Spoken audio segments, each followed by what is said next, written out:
हाय, इस वीडियो में हम समझेंगे basic structure of the constitution. तो इसमें मेनली हम दो चीज़ें पढ़ेंगे। सबसे पहला तो evolution of the basic structure, ये जो डॉक्ट्रिन ऑफ बेसिक स्ट्रक्चर है ये किस तरह से सामने आया है। उसके बाद इसके अंदर में क्या क्या प्रोविजन आते हैं, इसको हम डिटेल में इस वीडियो के अंदर में जानेंगे। तो सबसे पहले हम ये देखेंगे कि इसका इमर्जेंस कैसे हुआ।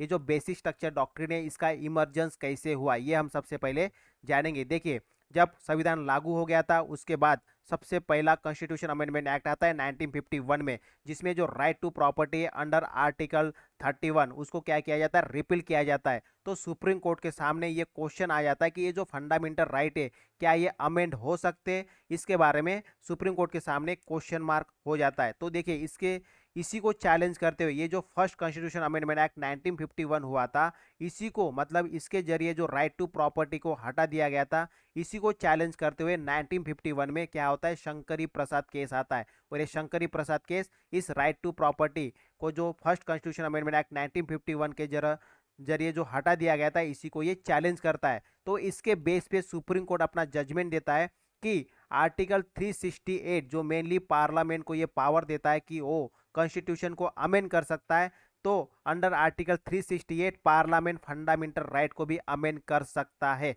ये कहा गया है सुप्रीम कोर्ट के द्वारा। और सुप्रीम कोर्ट ने और एक कहा कि आर्टिकल 13 में जो लॉ को डिफाइन किया गया है इसके अंडर में कॉन्स्टिट्यूशन अमेंडमेंट नहीं आएगा, इसके अंडर में सिर्फ आएंगे ऑर्डिनरी लॉ। ये दो मेनली जजमेंट दिया गया है सुप्रीम कोर्ट के द्वारा। किसके? शंकरी प्रसाद केस में दो जजमेंट दिया। सबसे पहला जजमेंट ये कि आर्टिकल 368 में जो पार्लियामेंट के पास जो पावर है amending power to the constitution, ये फंडामेंटल राइट को भी अमेंड कर सकता है। और ये अंडर आर्टिकल 13 जो मेनली लॉ को डिफाइन करता है इसके अंडर में नहीं आएगा कॉन्स्टिट्यूशन अमेंडमेंट। आर्टिकल 13 जो लॉ को डिफाइन करता है इसके अंडर नहीं आएगा, इसमें आएगा सिर्फ ऑर्डिनरी लॉ। ये दो जजमेंट दिया गया है by the Supreme court in the Shankari Prasad case 1951 में। अब हम आगे समझेंगे गोलकनाथ केस। इसके बाद आता है 1951 के बाद 1967। ओके, 1951 के बाद 1967 दैट इज गोलकनाथ केस। इसमें क्या होता है, मेनली जो 17th कॉन्स्टिट्यूशन अमेंडमेंट एक्ट होता है 1964। Okay, 17th constitution amendment act 1964 होता है, जिसमें जो पार्लियामेंट क्या करता है, कुछ एक्ट और प्रोविजन 9th शेड्यूल के अंदर में ऐड करता है। हमें पता है कि 9th शेड्यूल के अंदर में जुडिशियल रिव्यू नहीं होता है, तो इसीलिए 17th कॉन्स्टिट्यूशन अमेंडमेंट एक्ट के तहत मतलब ये 1964 में जो हुआ था, ये क्या करते हैं, पार्लियामेंट कुछ लॉ और प्रोविजन मतलब कुछ एक्ट और प्रोविजन इस 9th शेड्यूल के अंदर में डाल दिया जाता है बाय द पार्लियामेंट। तो इसी को चैलेंज करता है ये जो 17th कॉन्स्टिट्यूशन अमेंडमेंट एक्ट 1964 हुआ था, इसी को चैलेंज किया जाता है इस गोलकनाथ केस में 1967 में। तो इसके बेस पे सुप्रीम कोर्ट क्या जजमेंट देता है, सुप्रीम कोर्ट ये बोलता है कि ये जो फंडामेंटल राइट है ये क्या है, एक ट्रांसीडेंटल है, इम्यूटेबल है, इसको अल्टर नहीं किया जा सकता, एक सुपर नेचुरल ये आवश्यक चीजें है। ठीक है, ये इम्यूटेबल है, इसको हटाया नहीं जा सकता, ये पार्लियामेंट के द्वारा कहा गया। और पार्लियामेंट ने ये कहा, सॉरी सुप्रीम कोर्ट ने ये कहा कि ये जो पार्लियामेंट ने ये जो फंडामेंटल राइट को, ठीक है, लिया गया है पार्लियामेंट के द्वारा, सुप्रीम पार्लियामेंट के द्वारा फंडामेंटल राइट को जो लिया गया है, ये पार्लियामेंट इस फंडामेंटल राइट को नहीं ले सकता है, मतलब इसको कैनॉट टेक अवे, इसको पूरी तरह से पार्लियामेंट निकाल नहीं सकता या अमेंड नहीं कर सकता, ये बोला गया सुप्रीम कोर्ट के द्वारा। ठीक है, मैं एक बार फिर से बताता हूँ। देखिए, 1967 में जो गोलकनाथ केस हुआ था, जो मेनली इस 17th कॉन्स्टिट्यूशन अमेंडमेंट एक्ट 1964 को चैलेंज किया गया था, इस गोलकनाथ केस में इसके इसके बेस पे सुप्रीम कोर्ट अपना जजमेंट ये देता है कि ये जो फंडामेंटल राइट है ये क्या है, ट्रांसीडेंटल है और ये इम्यूटेबल है। ठीक है, तो पार्लियामेंट जो है ये फंडामेंटल राइट्स को कैनॉट टेक अवे, इसको ले नहीं सकता है या इसमें इसको हटाया या रिपील नहीं किया जा सकता है पार्लियामेंट के द्वारा इस फंडामेंटल राइट को, ये कहा गया सुप्रीम कोर्ट के द्वारा। और सुप्रीम कोर्ट ने एक और चीज कहा कि आर्टिकल 13 में जो लॉ को डिफाइन किया गया है इसके अंडर में कॉन्स्टिट्यूशन अमेंडमेंट भी आएगा। ठीक है, तो लॉ के डेफिनेशन में कॉन्स्टिट्यूशन अमेंडमेंट भी आएगा। जो 1951 में जो शंकरी प्रसाद केस हुआ था उसमें सुप्रीम कोर्ट ने बोला था कि जो कॉन्स्टिट्यूशन अमेंडमेंट है ये लॉ के डेफिनेशन में नहीं आएगा, लेकिन अभी यहाँ पे अपने जजमेंट को चेंज करते हुए सुप्रीम कोर्ट ने ये बोला कि आर्टिकल 13 में जो लॉ को डिफाइन किया गया है इसके अंडर में कॉन्स्टिट्यूशन अमेंडमेंट भी आता है। और अगर कोई भी ऐसे अमेंडमेंट जो मेनली वायलेट करता है फंडामेंटल राइट को, तो उसको नल एंड वाइड किया जा सकता है। ये कहा गया सुप्रीम कोर्ट के द्वारा इस गोलकनाथ केस 1967 के अंदर में। अब इसको काउंटर करते हुए पार्लियामेंट क्या करता है, 24th कॉन्स्टिट्यूशन अमेंडमेंट एक्ट लेता है 1971। तो ये जो 24th अमेंडमेंट एक्ट 1971 जो पार्लियामेंट लेके आता है, इसमें ये क्या करता है पार्लियामेंट, ये अमेंड करता है आर्टिकल 13 जो मेनली लॉ को डिफाइन करता है, और आर्टिकल 368 को अमेंड करता है ये पार्लियामेंट। 368 में क्या है, प्रोसीजर है, पार्लियामेंट को पावर भी दिया गया है और प्रोसीजर भी है अमेंडिंग द कॉन्स्टिट्यूशन का। तो ये जो पार्लियामेंट, इसमें क्या लिखा गया है अमेंड करते हुए, इसमें ये लिखा गया इस 24th अमेंडमेंट एक्ट 1971 के जरिए कि पार्लियामेंट जो है क्या कर सकता है, कोई भी फंडामेंटल राइट को अंडर आर्टिकल 368 टेक अवे कर सकता है। और ये जो एक्ट होगा ये इस आर्टिकल 13 में जो लॉ को डिफाइन किया गया है इसके अंडर में नहीं आएगा, ये बोला गया है इस 24th अमेंडमेंट एक्ट 1971 में। तो मैं फिर से एक बार बताता हूँ कि देखिए, जैसे गोलकनाथ केस होता है 1967 में, उसके बाद पार्लियामेंट का ये रिएक्शन हो जाता है। पार्लियामेंट ये 1971 में एक एक्ट लेके आता है, या इसको बोल सकते हैं हम 24th, क्योंकि ये क्या कर रहा है, आर्टिकल 13 और आर्टिकल 368 को अमेंड कर रहा है। तो ये क्या है, 24th कॉन्स्टिट्यूशनल अमेंडमेंट एक्ट है मेनली 1971। इसके जरिए पार्लियामेंट ने क्या किया, आर्टिकल 13 और आर्टिकल 368 को अमेंड किया, और अमेंड करने के बाद इन्होंने ये कहा, इस एक्ट में ये ऐड किया कि पार्लियामेंट जो है take away any fundamental right under article 368।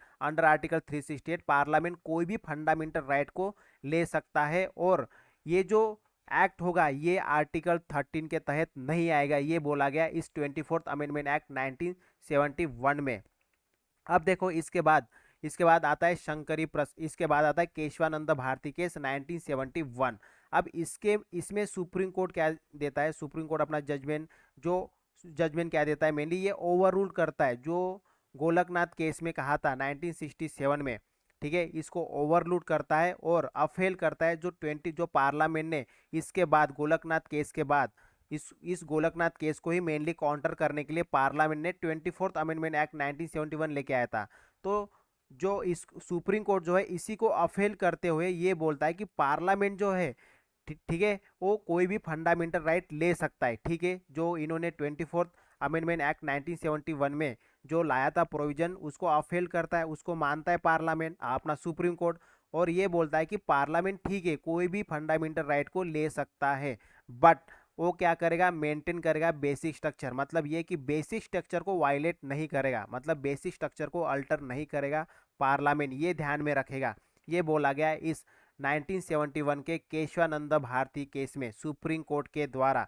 तो सुप्रीम कोर्ट ने जब 1971 में केशवानंद भारती केस आता है, तो after 24th amendment act 1971 supreme court ने केशवानंद भारती केस में ये जजमेंट देता है कि वो ओवररूल करता है जो भी गोलकनाथ केस 1967 में कहा गया था, या जो जजमेंट दिया था सुप्रीम कोर्ट के द्वारा, और अफेल करता है ये 24th अमेंडमेंट एक्ट 1971, और बोलता है कि पार्लियामेंट ठीक है कोई भी जो फंडामेंटल राइट है उसको टेक अवे कर सकता है, उसको रिपील कर सकता है, उसको अल्टर कर सकता है फंडामेंटल राइट को, बट उसको मेंटेन करना पड़ेगा basic structure of the constitution.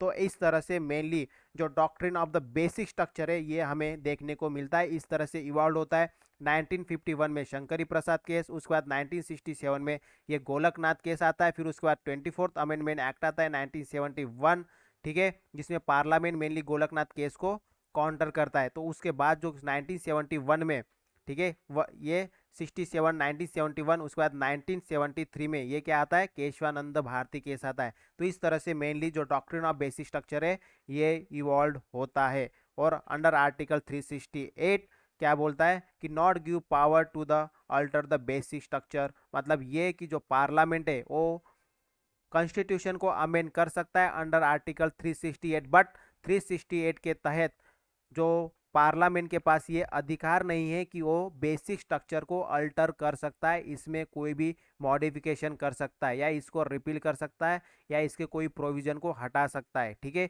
ये कहा गया है सुप्रीम कोर्ट के द्वारा in the Kesavananda Bharati case. तो इस तरह से बेसिक स्ट्रक्चर डॉक्ट्रिन जो है सामने आता है। अब देखिए 1973 के बाद जो सुप्रीम कोर्ट है इसको रीअफर्म करता है इंदिरा नेहरू गांधी केस में 1975 में। 73 के बाद 75 में वेरी नेक्स्ट 2 ईयर्स, ठीक है, 2 साल के बाद इंदिरा गांधी इंदिरा नेहरू गांधी केस आता है 1975 में, और इसमें सुप्रीम कोर्ट अफेल करता है इस डॉक्ट्रिन को, बेसिक स्ट्रक्चर के डॉक्ट्रिन को। क्योंकि इसमें क्या हुआ था मेनली, इंदिरा नेहरू गांधी केस 1975 में, ठीक है। इसमें जो इंदिरा गांधी ने 39th अमेंडमेंट एक्ट लेके आई थी 1975, जिसके जरिए इन्होंने ये इस अमेंडिंग एक्ट में क्या प्रोविजन लेके आए थे, इसमें ये प्रोविजन लाया गया था कि जो इलेक्शन डिस्प्यूट है रिलेटेड टू द प्रधानमंत्री मतलब प्राइम मिनिस्टर और स्पीकर, ये आउटसाइड रहेगा जुरिडिक्शन ऑफ द कोर्ट, मतलब किसी भी कोर्ट के जुरिडिक्शन से ये बाहर रहेगा अगर कोई इलेक्शन डिस्प्यूट होता है related to the prime minister और स्पीकर, ठीक है। ये प्रोविजन लाया गया था इस 29th अमेंडमेंट एक्ट 1975 में, ठीक है। जब सुप्रीम कोर्ट ने रीअफर्म किया था इंदिरा नेहरू गांधी केस 1975 में, तो इसके बाद ये जजमेंट आता है 29वां अमेंडमेंट एक्ट 1975 आता है ये वाला, ठीक है। फिर देखो इसको फिर से एक बार बताता हूँ मैं। देखिए बेसिक स्ट्रक्चर आने के बाद 1973 में बेसिक स्ट्रक्चर आने के बाद सुप्रीम कोर्ट दोबारा रीअफर्म करता है इसमें इंदिरा नेहरू गांधी केस 1975 में किससे को क्या रीअफर्म कर रहा है, मेनली बेसिक स्ट्रक्चर को रीअफर्म कर रहा है। इस केस के द्वारा दोबारा बता रहा है कि नहीं बेसिक स्ट्रक्चर को ध्यान में रखना पड़ेगा। लेकिन फिर ये क्या करते हैं, ये उसके बाद ये रीअफर्म करने के बाद भी फिर ये 29th अमेंडमेंट एक्ट 1975 आता है। इसके जरिए मेनली इलेक्शन डिस्प्यूट जो होते हैं प्रधानमंत्री और स्पीकर, मेनली स्पीकर किसका होता है, लोकसभा का होता है, तो इसके जो भी इलेक्शन डिस्प्यूट होते हैं ये आउटसाइड रखते हैं जुरिडिक्शन ऑफ द कोर्ट के, ठीक है। ये होता है 29th अमेंडमेंट एक्ट 1975 में। इसके बाद पार्लियामेंट फिर रिएक्ट करता है कि ये पार्लियामेंट रिएक्ट कैसे करता है, एक 42nd अमेंडमेंट एक्ट लेके आता है 1976, ठीक है। 42nd अमेंडमेंट एक्ट 1976 लेके आता है, जिसमें मेनली अमेंड करता है इस आर्टिकल 368 को अमेंड करता है। और इस 42nd अमेंडमेंट एक्ट 1976 में ये आर्टिकल 368 को अमेंड करते हुए ये लिखते हैं इसमें 42nd अमेंडमेंट एक्ट 1976 में कि no limit of the constituent power of the parliament, मतलब ये कि पार्लियामेंट के पास कोई लिमिटेशन नहीं है इस कॉन्स्टिट्यूशनल पावर का, और ये अमेंड कर सकता है, ठीक है, कोई भी प्रोविजन, ठीक है, कोई भी प्रोविजन अमेंड कर सकता है, और इसको क्वेश्चन नहीं किया जा सकता है किसी भी कोर्ट में और किसी भी ग्राउंड पे, इंक्लूडिंग द फंडामेंटल राइट को भी ये क्या कर सकते हैं, अमेंड कर सकता है। ये बोला गया इस 42nd अमेंडमेंट एक्ट 1976 में। मैं फिर से एक बार बताता हूँ। देखिए पार्लियामेंट ने दोबारा फिर रिएक्ट दिया जब सुप्रीम कोर्ट का जजमेंट आता है, ये जो सुप्रीम कोर्ट का जजमेंट आएगा जिसने रीअफर्म किया था इस इंदिरा नेहरू गांधी केस 1975 में, इसके बाद ये आता है, ठीक है, 42nd अमेंडमेंट एक्ट 1976, क्योंकि वो 75 में हुआ था, ठीक है। तो इसके बाद ये 42nd अमेंडमेंट एक्ट आता है। इसमें इस एक्ट के जरिए मेनली अमेंड किया गया था इस 368 को, जो पावर देता है पार्लियामेंट को टू अमेंड द कॉन्स्टिट्यूशन। तो इसके अंदर में अमेंड करते हुए क्या डाला गया था पार्लियामेंट के द्वारा, इन्होंने ये कहा कि कोई भी लिमिटेशन नहीं होगी कॉन्स्टिट्यूशन पावर से रिलेटेड पार्लियामेंट के पास, और ये पार्लियामेंट जो है कोई भी अमेंड कर सकता है, और इसको किसी भी अमेंडमेंट को क्वेश्चन नहीं किया जा सकता है किसी भी कोर्ट के अंदर में और किसी भी ग्राउंड में, ठीक है, इंक्लूडिंग ऑफ फंडामेंटल राइट को भी अमेंड कर सकता है। ये पावर दिया गया था आर्टिकल 368 में, ठीक है, इस 42nd अमेंडमेंट एक्ट 1976 के जरिए। अब सुप्रीम कोर्ट इसके ऊपर अपना, ठीक है, रिएक्शन देता है। वो रिएक्शन देता है मिनर्वा मिल केस 1980 में, क्योंकि हुआ था 1976 में। उसके 4 साल के बाद 1980 में मिनर्वा मिल केस होता है, और इसमें ये बोलता है ये जो प्रोविजन लाया गया था 42nd अमेंडमेंट एक्ट 1976 के जरिए, ये क्या है, इनवैलिड है, ठीक है, क्योंकि ये क्या कर रहा है, जुडिशियल रिव्यू को एक्सक्लूड कर रहा है टोटली। तो और ये बेसिक स्ट्रक्चर का जो डॉक्ट्रिन आया था 1973 में, ठीक है, केशवानंद भारती केस में, तो ये जो जुडिशियल रिव्यू है ये भी एक बेसिक स्ट्रक्चर है, ये बोला गया है सुप्रीम कोर्ट के द्वारा। तो ये जो 42nd अमेंडमेंट एक्ट 1976 के जरिए ये नो लिमिटेशन दिया गया था constitution power of the parliament को, और ये क्या किया गया, इसको नल एंड वाइड किया गया, क्योंकि ये जुडिशियल रिव्यू को टोटली एक्सक्लूड कर रहा है, बाहर हटा रहा है। तो इसलिए सुप्रीम कोर्ट ने इसको क्या कर दिया, नल एंड वाइड कर दिया है, ठीक है। इसके बाद फिर दोबारा जो है सुप्रीम कोर्ट ने 1 साल के बाद 1981 में वामन राव केस में सुप्रीम कोर्ट ने फिर अडेयर किया कि बेसिक स्ट्रक्चर बहुत इंपॉर्टेंट है, और फिर ये जो बेसिक स्ट्रक्चर है ये अप्लाई किया जाएगा फ्रॉम द 24 अप्रैल 1973 से 24 अप्रैल 1973 के बाद क्या किया जाएगा, ये बेसिक स्ट्रक्चर को अप्लाई किया जाएगा। और ये 24 अप्रैल 1973 में क्या हुआ था, मेनली केशवानंद भारती केस का जजमेंट आया था, ठीक है। इसीलिए ये डेट को बहुत इंपॉर्टेंट माना जाता है और इसी डेट से बेसिक स्ट्रक्चर का डॉक्ट्रिन सामने आता है। तो इस तरह से हमने वामन राव केस से भी सुप्रीम कोर्ट ने अडेयर कर दिया, बता दिया कि नहीं, basic structure is for more important, ठीक है। इसको अमेंड नहीं किया जा सकता, इसको वायलेट नहीं किया जा सकता इस बेसिक स्ट्रक्चर को। तो अगर प्रेजेंट पोजीशन देखिए, अभी करंट सिचुएशन में क्या स्थिति है, तो पार्लियामेंट जो है वो अमेंड कर सकता है किसी भी पार्ट ऑफ द कॉन्स्टिट्यूशन को, ठीक है, under article 368, including fundamental right को भी अमेंड कर सकता है पार्लियामेंट अंडर आर्टिकल 368। लेकिन उसको ये जो बेसिक स्ट्रक्चर है संविधान का, उसको अफेक्ट नहीं करना चाहिए, ठीक है। ये है करंट पोजीशन। अब हम समझेंगे इस बेसिक स्ट्रक्चर के अंदर में क्या क्या प्रोविजन है। अभी हमने क्या देखा, किस तरह से बेसिक स्ट्रक्चर पूरा का पूरा आगे मतलब सामने आया है, ठीक है, किस तरह से इवॉल्व होके आया है, ये हमने जाना। अभी हम देखेंगे इस बेसिक स्ट्रक्चर के अंदर में कौन से प्रोविजन है। तो देखिए, सबसे पहला है supremacy of the constitution, constitution सबसे फोरमोस्ट है। उसके बाद sovereign, democratic and republic nature of the Indian polity, जो इंडियन पॉलिटी में जो सोवेरन, उसके बाद डेमोक्रेटिक, रिपब्लिक, ये जो इंडियन पॉलिटी का नेचर है, इसको हटाया नहीं जा सकता है, इसको रिफिल नहीं किया जा सकता है। उसके बाद secular character of the constitution, then separation of the power between the legislature, executive और जुडिशरी, जो तीनों ऑर्गन है, ठीक है, स्टेट के जो तीनों ऑर्गन है, लेजिस्लेटिव, एग्जीक्यूटिव और जुडिशरी, ठीक है, एग्जीक्यूटिव और जुडिशरी, इनके बीच में सेपरेशन ऑफ पावर रहेगा। ये भी क्या है, एक बेसिक स्ट्रक्चर है। उसके बाद जैसे federal character of the constitution, federal character का मतलब जिस तरह से सेंटर और स्टेट, ठीक है, दो दो गवर्नमेंट होती है, ये क्या एक फेडरल फीचर है संविधान का, मतलब अपने संविधान का, अपने इंडियन पॉलिटी का। तो उसको रिपील नहीं किया जा सकता है पार्लियामेंट के द्वारा अंडर आर्टिकल 368, ठीक है, क्योंकि क्या है, ये बेसिक स्ट्रक्चर है। उसके बाद unity and integrity of the nation, welfare state, जैसे सोशो इकोनॉमिक जस्टिस जो प्रोवाइड किया जाता है डीपीएसपी के द्वारा, उन कैरेक्टर को भी हटाया नहीं जा सकता है। उसके बाद judicial review, okay, judicial review को भी नहीं हटाया जा सकता है। Then freedom and dignity of the individual, parliamentary system को भी हटाया नहीं जा सकता है, रिपील नहीं किया जा सकता है। रूल ऑफ द लॉ, ठीक है, रूल ऑफ लॉ को भी हटाया नहीं जा सकता है।